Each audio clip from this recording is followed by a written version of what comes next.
gracias. Y bueno, para contarles, entonces vamos a estar trabajando desde una estructura que va a ser entender primeramente el contexto del libro.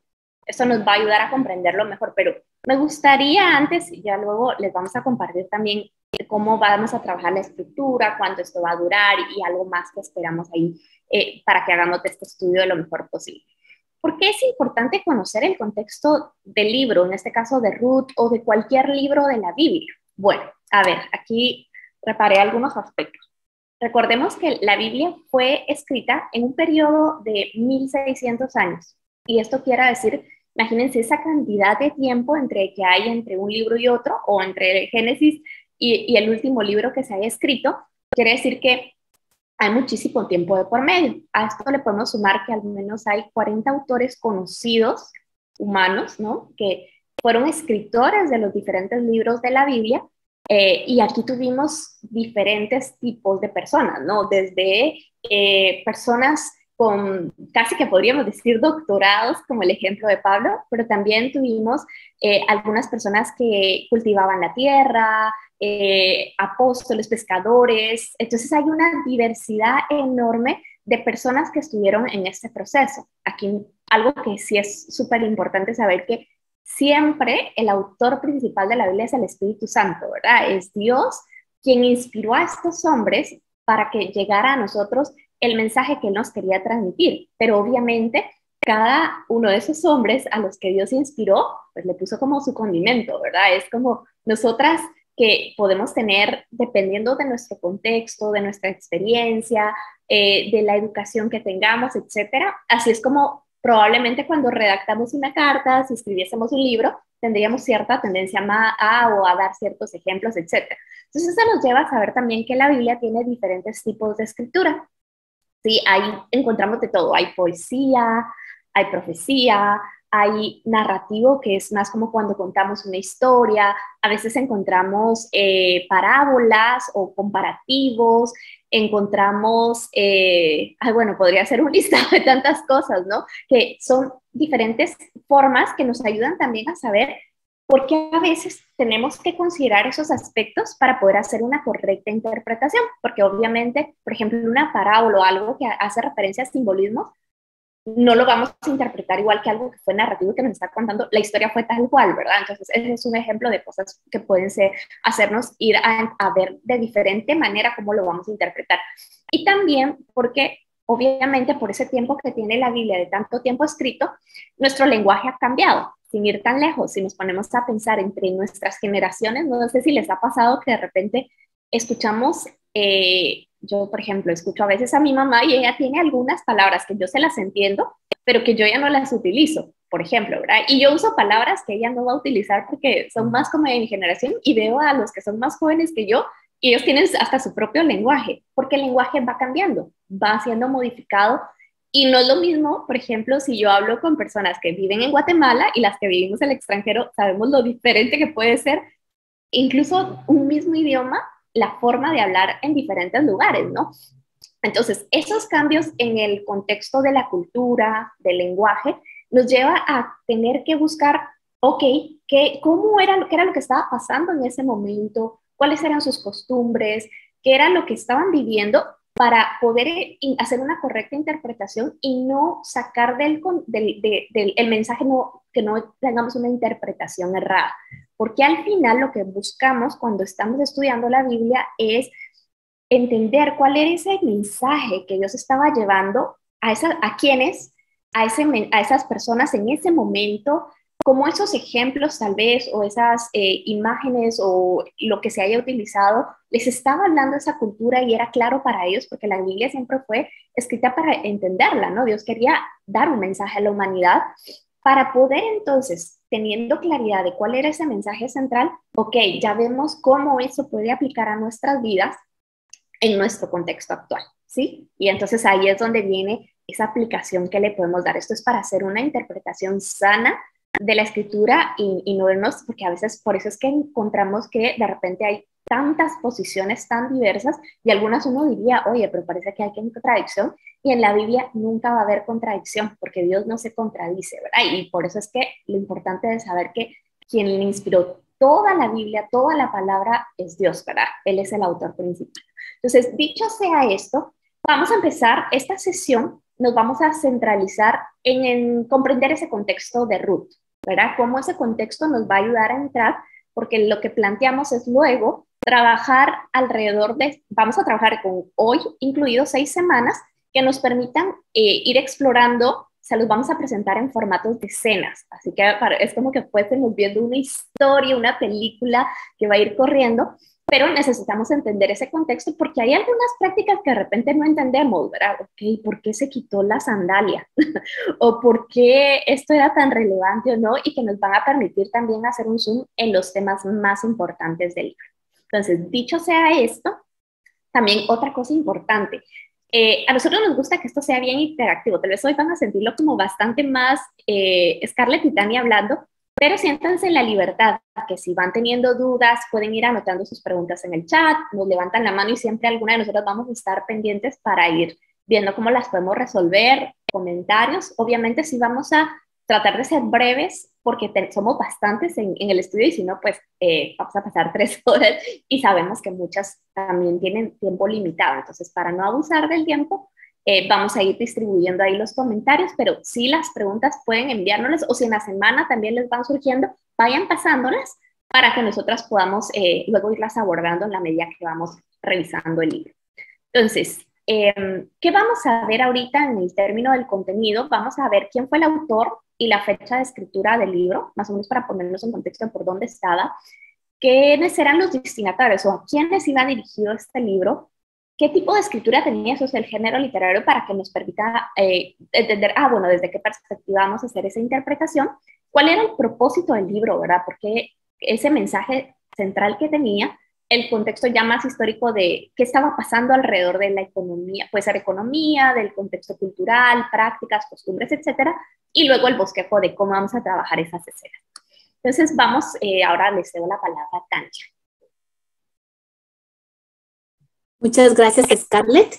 Vamos a ver entonces estos datos que son sumamente interesantes. Veamos acerca del autor y fecha de escritura. En realidad no se sabe quién escribió el libro de Ruth, aunque la tradición judía dice que pudo haber sido el profeta Samuel, pero solamente se queda como una tradición sin tener confirmación de que ese dato sea así. ¿En cuándo se escribió? Se cree que se escribió más o menos en el año entre 1375 y 500 antes de Cristo. Algunos creen que se escribió durante el reinado de David o después del reinado de David. Incluso algunos dicen que podría haberse escrito durante el exilio del pueblo de Israel. Entonces, no hay un consenso acerca de cuándo fue que se escribió el libro de Ruth. Lo que sí podemos ver es que está muy relacionado con la historia o el linaje del rey David. Entonces, por eso puede ser que estemos hablando de esa época durante el reinado de David o posterior a ese reinado. Los destinatarios, como vamos a poder ver, es el pueblo de Israel, ¿verdad? Porque nos está hablando de la historia de los antepasados del rey David. Entonces, sí, definitivamente es el pueblo de Israel, aunque sabemos que nosotros como hijos de Dios, pues también viene el mensaje para nosotros, ¿verdad? Aunque seamos gentiles. Gracias, Scarlett. El género literario es narrativo porque nos está contando una historia, ¿verdad? Entonces hay una narración y es a través de esa narración que nosotros vemos el mensaje central del libro.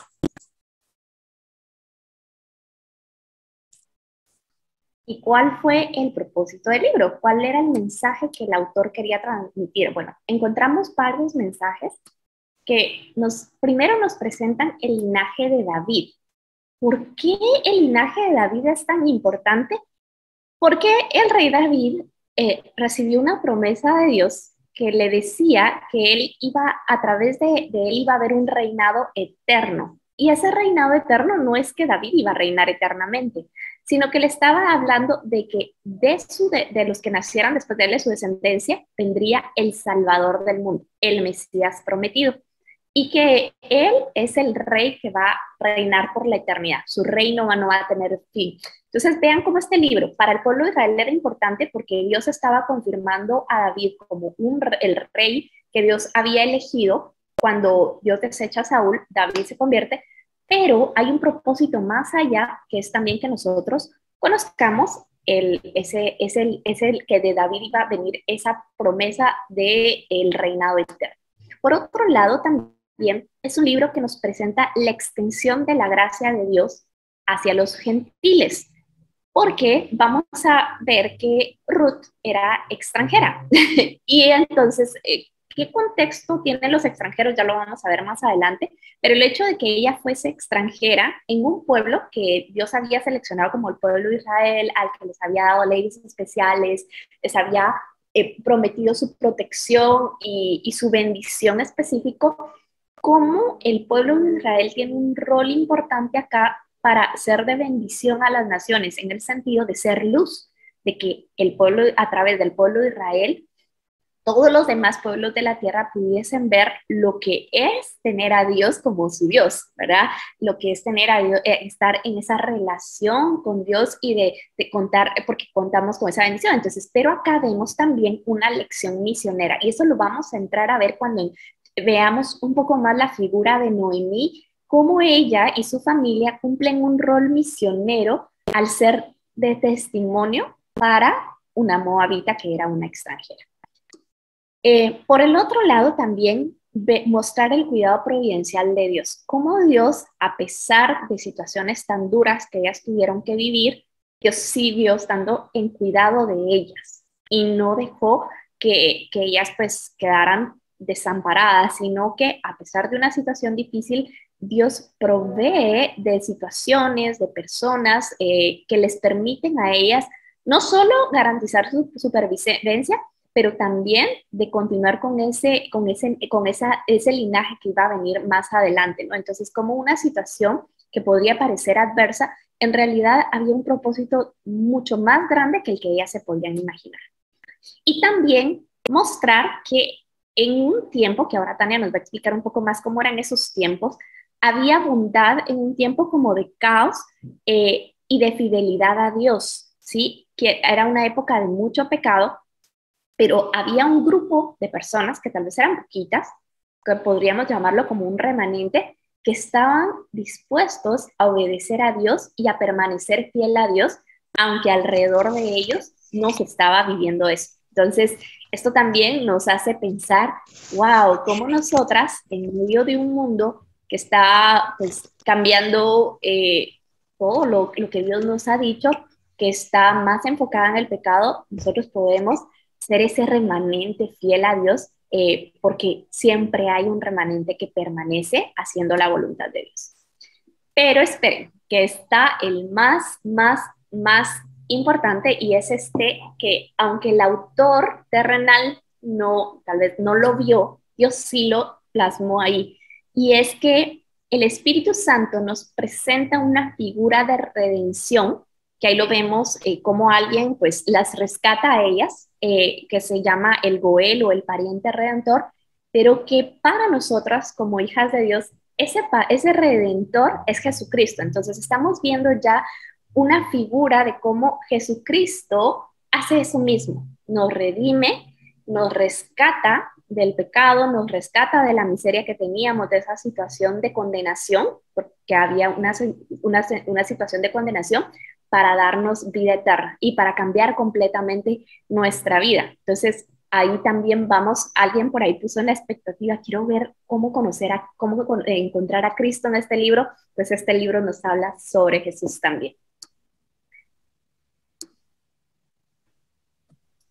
Gracias, Scarlett. Y bueno, vamos a ver un poco del contexto histórico en el cual está el libro de Ruth. ¿Qué es lo que estaba sucediendo en ese tiempo? Nosotros les pedimos que vieran un video sobre el libro de Jueces, porque la historia de Ruth se desarrolla en el periodo de los jueces de Israel. Esta época, este tiempo, viene después de que el pueblo de Israel toma la tierra prometida, se instala en esa tierra, Y bueno, viene entonces un cierto periodo de tiempo donde hay hombres, y también vemos en el libro de Jueces el caso de una mujer que Dios pone para dirigir a su pueblo. Pero, ¿por qué surge esto? Porque cuando el pueblo de Israel se llega a la tierra prometida, abandona la ley de Dios, abandona la palabra del Señor y empieza un periodo de decadencia. Lo que el Señor les había dicho que debían evitar es lo primero que llega a ser el pueblo de Israel. Dice que hubo una decadencia espiritual y empezaron a adorar, dice acá, a Baal y a Astarot. Eso lo encontramos en Jueces 2:13. Y aquí tenemos una representación del dios Baal, de este dios falso, que se consideraba como el dios de la lluvia, del trueno y de la fertilidad, y estaba realmente en muchos pueblos. La diferencia es que iba cambiando los nombres en los diferentes pueblos, pero estaba esa deidad pagana alrededor. Y fíjense que era tan tremenda la adoración, era tan terrible la adoración a este Dios, que se incluían sacrificios humanos, prostitución, eran parte de los rituales, e incluso hasta la autolesión de las personas era parte de los ritos que se hacían a eso. O sea, era un desenfreno total, y lamentablemente el pueblo de Israel cayó en esta trampa. Scarlett, por favor, gracias. También estaba la adoración a la diosa Astarot, que por los cananeos era considerada la esposa de Baal. Esta es una imagen antigua de esta representación de la diosa. Y también estaban diferentes pueblos con diferentes nombres. Algunos le llamaban Istar, Astarte, Venus, Isis, Afrodita. O sea, incluso fue pasando a través del tiempo el nombre de esta diosa pagana. Y los hebreos dice que la adoraban, la llamaban la reina de los cielos. Entonces vemos que la idolatría del pueblo de Israel había caído a niveles realmente graves, rompiendo totalmente con la ley del Señor. Gracias, Scarlett. ¿Qué sucedió entonces? Que Jehová se airó contra el pueblo de Israel. El Señor estaba muy enojado, y a causa de la rebeldía, a causa de que el pueblo había dejado la ley del Señor, Él lo entregó a sus enemigos. Y por eso ustedes pueden ver en el libro de Jueces esas historias, esos periodos de tiempo donde llegaban los enemigos de los pueblos vecinos a atacarlos, a robarles, a destruir sus ciudades. Y dice que ya no podían hacer frente a sus enemigos. O sea, el Señor en ese momento los abandonaba, ¿verdad? Porque ellos pues habían dejado su ley. Y miren esta parte, es muy interesante, lo menciona en el libro de Jueces al final, en el cierre del libro, dice, en estos días no había rey en Israel.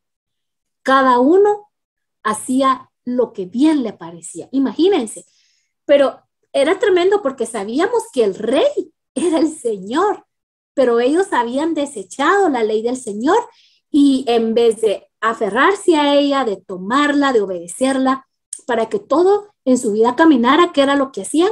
Hacían lo que mejor les parecía.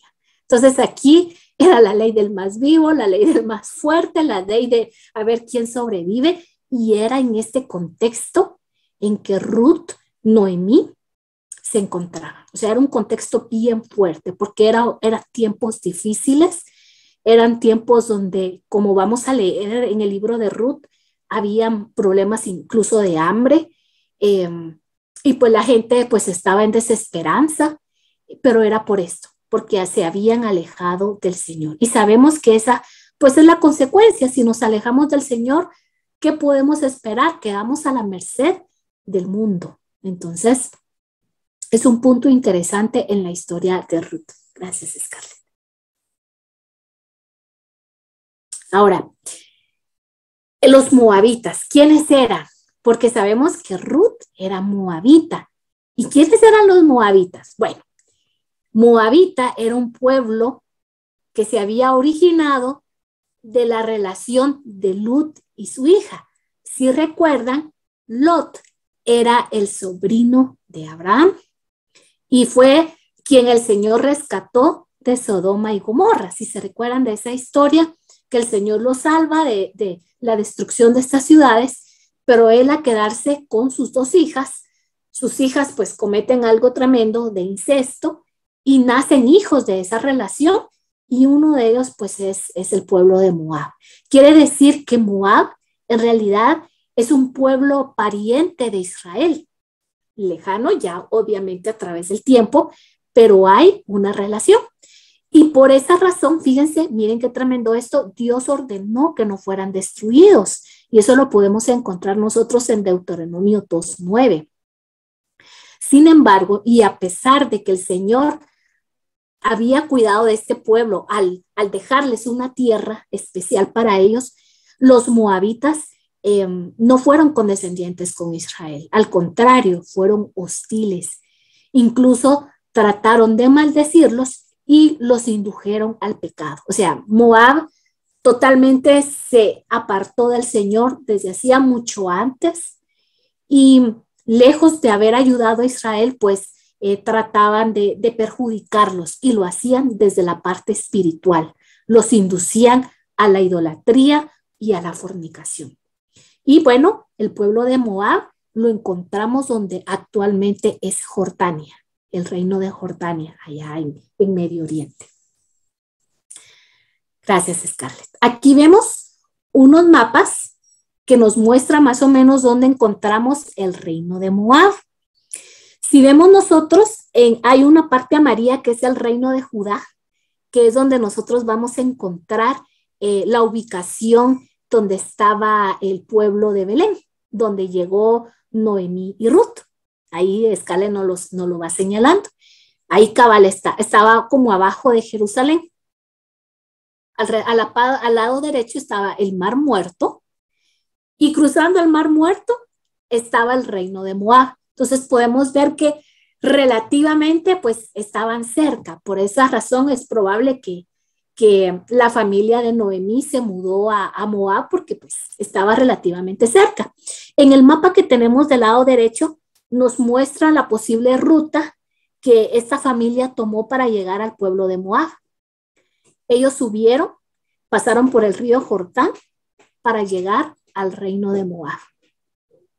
Entonces podemos ver que geográficamente pues estaban bastante cerca, y eso pues hizo que ellos pues migraran, ¿no?, a este reino donde en ese momento ellos pues encontraron pan por algún tiempo esta familia. Gracias, Scarlett.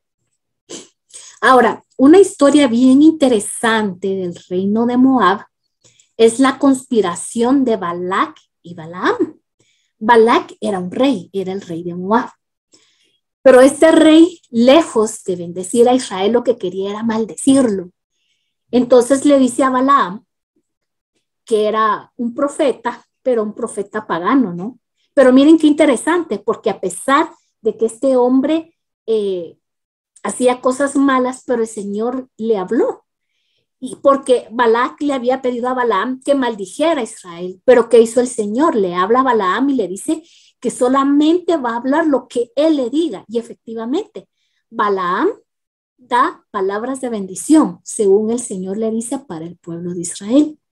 Sin embargo, ellos conspiran. Como no pueden hacerlo, no pueden tener el respaldo de Dios para maldecir al pueblo de Israel, porque saben que no lo van a poder obtener, porque el Señor ama a Israel.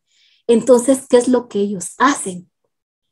Ellos inducen a las mujeres de Moab para que se acerquen a los israelitas, los enamoren, los seduzcan, y ellos las sigan para adorar a Baal peor, que es Baal. Y esto pues el mismo Balaam es el que da esa idea, ese plan diabólico, porque no se puede decir de otra manera. Y el pueblo de Israel cae, los hombres caen en esta fornicación. ¿Y qué sucede? Sucede una cosa tremenda, porque Dios ordena matar a todos a los que habían pecado.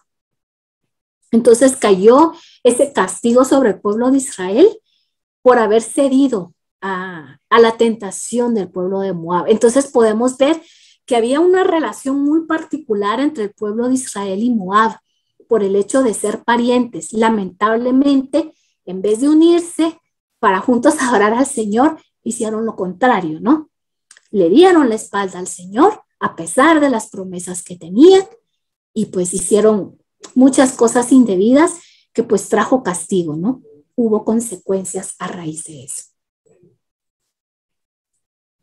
Gracias, Scarlett. Bueno, y precisamente por eso es que estamos entendiendo un poco el contexto cuando vimos el propósito del libro, porque ya ven cómo entonces, y es importante entender de dónde venía Ruth, cómo Ruth se vuelve a Dios, cuál era ese contexto, porque normalmente era que Moab se jalaba más a Israel que los israelitas jalarse a Moab hacia un lado, ¿no? Entonces, veamos, ¿qué pasaba también en términos de la agricultura y alimentación? Habían muchas hambrunas, era muy normal. Y las hambrunas se podían dar por diferentes causas. Podía ser porque a veces venían plagas, otras veces era porque los tiempos de sequía podían ser muy, muy largos y obviamente no había suficiente agua para que las cosechas pudieran abundar. Y otras sí eran provocadas porque Dios enviaba un castigo porque no hacían caso, ¿verdad? Y porque siempre se estaban apartando de Dios. Entonces, bajo este contexto, no era tan... La verdad es que no solo en el tiempo de los jueces, sino que vemos desde el tiempo de Israel, de todos ellos, que ya habían hambrunas en la tierra. Sí, porque esa es una de las razones incluso por la que Jacob, decide mudarse. ¿Qué otra cosa es interesante acá? Que en esta tierra había las cosechas se daban más en los meses de abril y mayo, y el proceso constaba como de varias etapas, era totalmente manual. Es decir, iban a los campos, cortaban las espigas, eso lo hacían con una hoz, no sé si se dice una o un hoz, perdón que ahí me falló el español, también ¿verdad, Miss? Ahí la vi pronunciando, no sé si es pero bueno, luego me dice. Ataban también las espigas como en manojos, también las tenían que espigar, ¿no? Para ir sacando lo que necesitaban, lo transportaban a las gavillas y ahí hacían un proceso de limpieza del trigo, ¿verdad? Donde lo zarandeaban, lo tiraban así de ciertas formas, porque lo que hacía esto es que permitía que todo lo que no servía del grano se fuera volando con el viento y solo quedaba lo que realmente les iba a servir. Y cuando ya habían hecho todo ese proceso de limpieza, entonces lo depositaban en granos, en sacos, y tenían lugares especiales que habían puesto donde el grano era guardado para que éste se conservara. Vamos a ver que este proceso es bien importante porque la historia, hay una de las escenas que la vamos a ver que es en los campos, y que esto es algo que Dios permite que pase en la vida de Ruth precisamente para cuidar de ella, de Noemí, y cumplir ese propósito que tenía con ellas. ¿Qué otra cosa es interesante? Acá habían varias fuentes principales de alimento. Dentro de estos era la cría de animales y los cultivos era lo más popular. Claro que habían otras cosas como ir la caza, la pesca, pero digamos que los pueblos eran más percibidos como pueblos retrógradas, aquellos que seguían practicando eso. Ya lo moderno era crianza de animales y cultivos. Entonces había mucho de eso alrededor de estas zonas. También, normalmente luego de la cosecha siempre habían celebraciones, ellos tenían muchas celebraciones, tanto el pueblo de Israel como muchos de los pueblos, pero el pueblo de Israel puntualmente Dios les había dado ciertas fiestas en donde ellos pues, podían agradecer a Dios por el cultivo, ofrendar, etcétera, ¿no? Y los cultivos más populares eran el trigo, la cebada, las olivas, aunque estas en menor manera porque estas normalmente no se cosechaban todos los años, sino que tardaba mucho en hacerse la cosecha y a veces podían pasar hasta como 2 años para recibir el fruto, entonces era como muy caro, ¿no? Poder tener una cosecha de ellas. Entonces normalmente quien tenía olivas era porque era alguien que sí podía sostenerse para poder tenerlo. Entonces casi siempre veíamos más trigo, cebada, también habían dátiles, granadas, higos, manzanas y pues todos los viñedos de uva, ¿no? Ya conociendo este entorno, ¿cómo era la viudez en los tiempos de los jueces? ¿Y cuál era el papel del rol de la mujer? Ahí por ahí alguien preguntó acerca de esto. ¿Cómo vivía la mujer en esos tiempos? Bueno, primero es que normalmente la mujer estaba más dedicada al hogar, a ser esposas y madres. Ese era mucho su rol, ¿no? O sea, atendían su casa, se dedicaban a eso y podríamos decir también que su posición legal era menor a la del hombre. El hombre era el que normalmente tenía los aspectos en términos de derechos, de muchas cosas.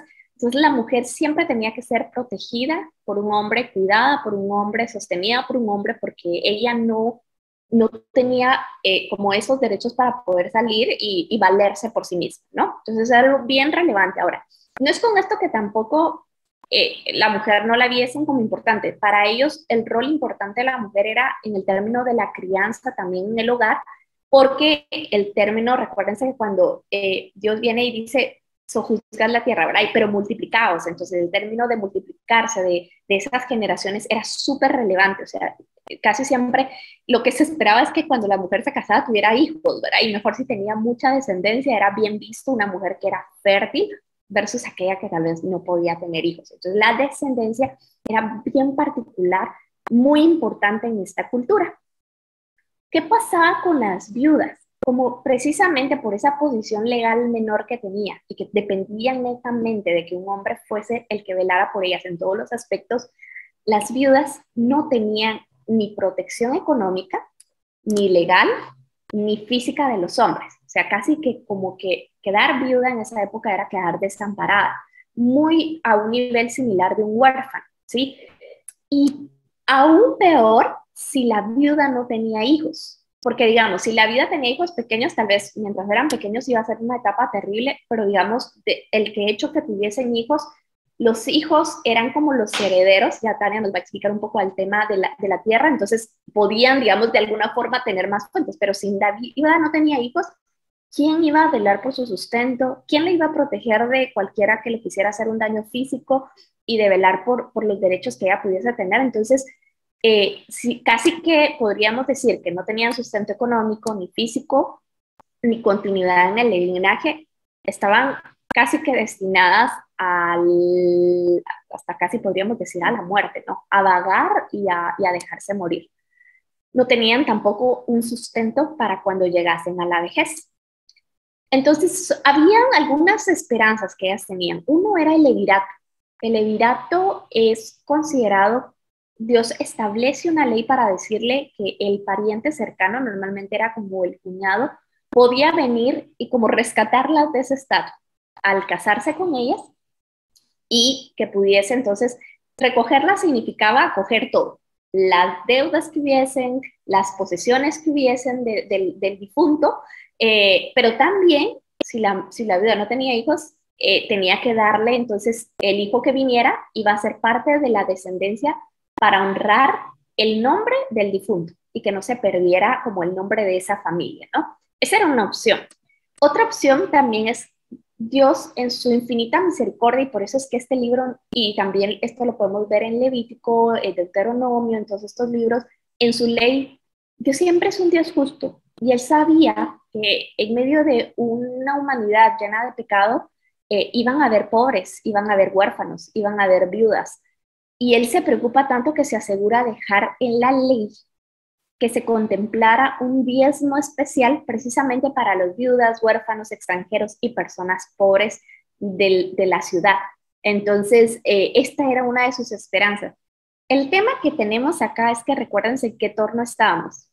No había, dice, no había rey y cada quien hacía lo que quería. Entonces, mucha de esta ley que ellos sabían que tenían que cumplir no se estaba cumpliendo. Y ahí es donde es una época que se vuelve crítica. Y la otra también ley que Dios dejó contemplada era que durante la cosecha las personas podían ir a espigar a los campos o podían ir a ayudar a hacer esa parte del cultivo. Por eso es que era tan importante esto, porque digamos, lo que iba quedando, que no espigaban, ellos podían recogerlo, los pobres, o lo que caía al suelo, ellos podían recogerlo y con eso ganar algo de sustento y tener algo para poder alimentarse. Entonces, Dios siempre es justo, Dios vela por todos, aún el problema es que a veces nosotros como hombres, cuando nos alejamos de él, dejamos que el pecado venga, ahí es donde la cosa se arruina, ¿no? Aquí algunos versículos, yo les invito a que se traten de leerlos si pueden allí en su casa, pero para que no hable solo yo, hoy sí voy a invitar a alguien que me ayude a leer este texto bíblico, por favor. ¿Quién quiere leer? Leo yo si querés. Dale. Ok, dice, cuando dos hermanos habitan juntos y uno de ellos muere y no tiene hijo, la mujer del fallecido no se casará fuera de la familia con un extraño. El cuñado se llegará a ella y la tomará para sí como mujer y cumplirá con ella su deber de cuñado. Y será que el primogénito que ella dé a luz llevará el nombre de su hermano difunto para que su nombre no sea borrado de Israel. Muchas gracias. Entonces, como vemos, el levirato, esto es lo que se llama levirato, le viene de, ay, se me olvidó el nombre en hebreo, pero básicamente del significado de cuñado. De ahí se deriva la palabra de levirato. Entonces, tiene que ver con el cuñado. Y lo que está, miren cómo Dios se preocupó por el nombre del difunto, que siguiera esa línea de descendencia, pero por la persona. ¿Quién era aquí la que le preocupaba también a Dios? Esa viuda que se había quedado sin sustento, que se había quedado sin esa protección, porque Dios sí sabía cómo actuaban los hombres, y por eso es que Él dice, bueno, hay una ley que contempla para estos casos, ¿no? Hay aquí el otro versículo que nos habla acerca de ese diezmo especial. ¿Quién me ayuda con este otro versículo, por favor? Voy. Gracias. A fin de cada tercer año sacarás todo el diezmo de tus productos de aquel año y lo depositarás en tus ciudades. Y vendrá el levita que no tiene parte ni herencia contigo, también el extranjero, el huérfano y la viuda que habitan en tus ciudades y comerán y se saciarán, para que el Señor tu Dios te bendiga en toda obra que tu mano haga. Muchas gracias. Entonces también aquí vemos cómo era un diezmo aparte de los diezmos normales, que si ven es cada 3 años se recogía para que se pudiese dar para los levitas que estaban destinados al sacerdocio, y ellos no se dedicaban a trabajar sino a servir a Dios, para los huérfanos, el extranjero y la viuda. Y por último, este dice, cuando ciegues tu cosecha en tu campo y olvides alguna gavilla en el campo, no regresarás a recogerla. Será para el extranjero, para el huérfano y para la viuda, para que el Señor tu Dios te bendiga en toda obra de tus manos. Entonces, esto estaba en la ley. Miren, de verdad, Dios, es hermoso ver cómo Dios se preocupa por cada persona de la humanidad y da esa providencia, ¿no? Es eso que se asegurarse de que hubiese esa provisión. El problema fue que el pecado había corrompido tanto a los pueblos, y entonces en el tiempo de los jueces, y lo vemos más adelante incluso, llega un punto tal que no se aplicaban. Entonces sí, muchos se quedaban totalmente desamparados porque ni siquiera había esa provisión para que subsistiera. Perdón, se me trabó. Ajá, y sí, aquí Tania nos va a hablar un poco acerca de cómo era la heredad y venta de la tierra. Bueno, aquí tenemos una imagen de cómo se hacían las casas en aquella época, y vamos a ver un poquito sobre la propiedad en esos tiempos. En primer lugar, esto lo vamos a encontrar en Levítico 25, ¿verdad? Para que podamos en un momento dado irlo a buscar a nuestra Biblia y leer este capítulo. En primer lugar, debemos de entender que la tierra pertenecía a Dios. O sea, el Señor decía, esta es mi tierra, yo se las estoy dando. Al Señor no le interesaba tanto el tema de la propiedad como tal. Él, ante todo, lo que quería es que hubiera justicia, que todos tuvieran la oportunidad de tener una tierra, un espacio, pero no era aquello de esto lo toma alguien y ya nadie se lo quita, o leyes duras o muy agresivas en cuanto esto es mío y no te lo doy, porque el Señor por eso dice, la tierra es mía, yo se las doy. Y por esa razón, el Señor pues era bastante flexible y dejó leyes importantes de cómo poder cuidar estas tierras. Una era que si alguien estaba en una situación económica difícil, podía vender la tierra que tenía inicialmente al pariente más cercano. Esa era la idea, que quedara siempre entre familia, entre las tribus, entre los pueblos. En caso que no hubiera un rescatador, es decir, no hubiera algún pariente que pudiera comprar la tierra, otra persona lo podía comprar. Sin embargo, la tierra tenía la opción de poder regresar al dueño original. Y bien, si no se daba esa opción, la tierra tenía que ser devuelta a la familia original durante el jubileo, que eran cada 50 años. Es decir, cuando se celebraba el jubileo, las tierras regresaban a sus dueños originales, porque para el Señor pues sí era muy importante las heredades que Él había dado a cada una de las tribus de Israel, a cada una de las familias. Nosotros podemos ver en esa distribución que el Señor hace en el pueblo de Israel, y pues él anhelaba que cada uno conservara esa tierra. Entonces eran leyes muy interesantes porque el Señor cuidaba esa protección de la tierra, Él la protegía, Él no quería que hubiera tratos o acciones injustas en el manejo de la tierra. Tan lindo Dios, ¿verdad? Porque Él siempre es justo y siempre vela por el cuidado de cada uno. Somos nosotros los humanos los que descomponemos las cosas. ¿Cómo era el tema de ser un extranjero en Israel? Bueno, había leyes especiales que garantizaban que se protegiera la ropa y el alimento de los extranjeros. De hecho, esto no vamos a entrar a leer los versículos, pero si ustedes quieren, tomen nota y los pueden ir leyendo luego. La idea era que si no se le quitara el vestido ni el alimento, porque eso sí, o sea, para Dios siempre el tema de conservar la vida ha sido primordial, ¿no? Él vela siempre por la vida de las personas. Lo otro es, poseían ciertos derechos judiciales, y esto los podemos ver en Deuteronomio, que les permitían tener precisamente ciertos derechos como para garantizar también su subsistencia a pesar de que él era un extranjero, ¿verdad? Ellos podían adorar a Dios y debían guardar el día de reposo.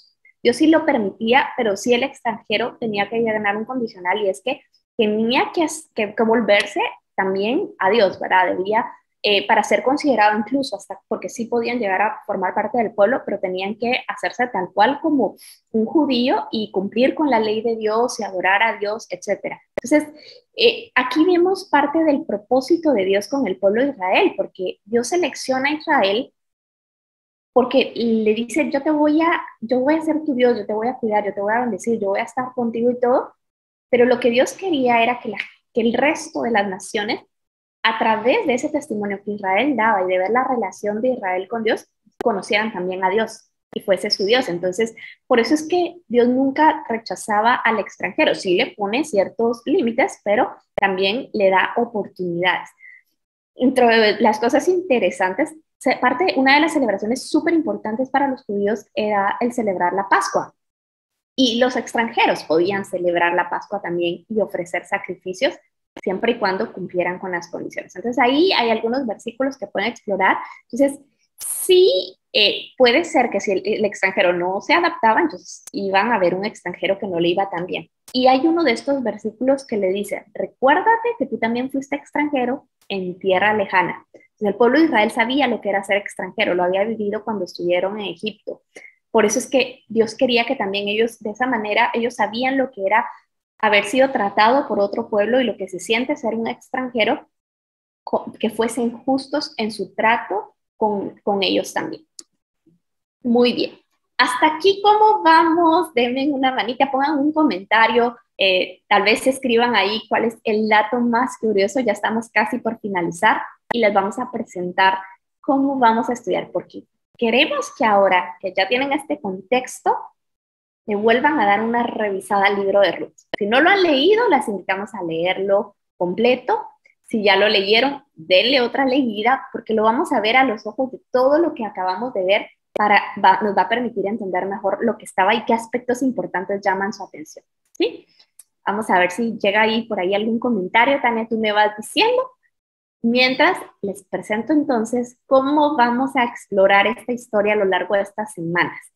Bueno, queremos presentar los 4 escenas, así que pueden tomar sus poporopos, pueden tomar ahí todo para que nos disfruten. De verdad que es una historia que es de esas pocas historias. No, yo sé que las mujeres nos enamoramos, ay, que el amor Disney y lo que sea, ¿no?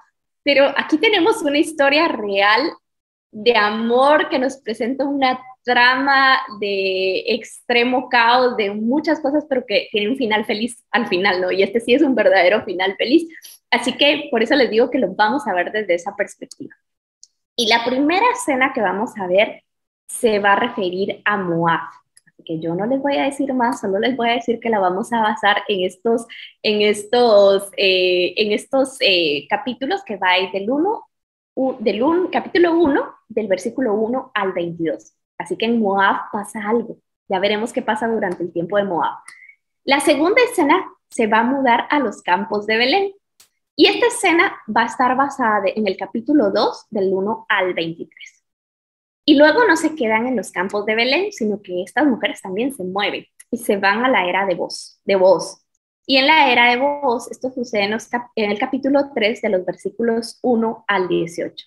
Y por último tendremos nuestra escena de cierre, y esto se da en la ciudad de Belén. Y en la ciudad de Belén, esto lo vamos a ver en el capítulo 4, de los versículos 1 al 22. Entonces, como ven, bien lo dijo Tania, es un libro súper cortito, pero que nos deja mucho, mucho, mucho que aprender. Entonces, las invitamos a que para la próxima semana, como es cortito, se tomen el tiempo, aprovechen el fin de semana. Es mejor si uno se lo hace sentar en una leída, y este libro como lo cautiva tanto a uno no quiere parar, ¿verdad? Así que dense toda la leída, anoten ahí preguntas, aspectos como esto me llamó la atención, esto lo considero, porque lo vamos a ir comentando en las próximas sesiones.